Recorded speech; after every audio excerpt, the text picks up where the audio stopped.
Because that damage is so bad, Dallas ISD officials are having to move nearly 2,000 students to a new school in less than 48 hours.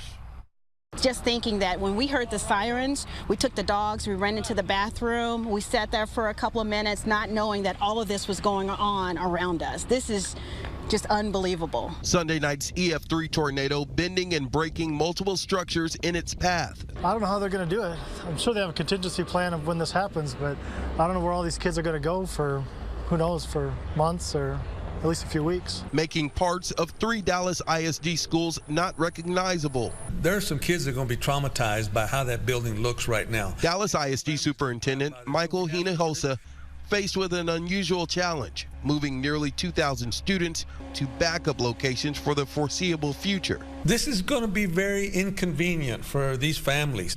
Due to power outages, starting Wednesday, Pershing, Cigaroa, and Burnett Elementary Schools will temporarily meet at Lowe's Fieldhouse on Spring Valley Road. For the remainder of the school year, Walnut Hill and its 408 students will move to Tom Field Elementary. The 560 students at Cary Middle will be split between Franklin and Medrano Middle Schools.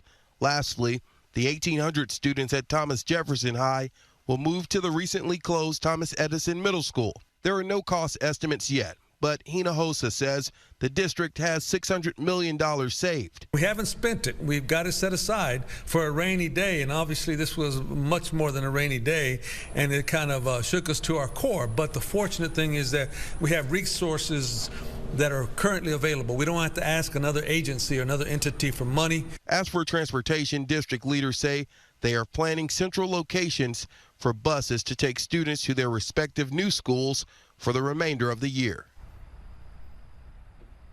And Cary Middle School parents, you'll find out as early as tomorrow morning, as late as tomorrow night, which school that your child will be going to. So be on the lookout for that from Dallas ISD.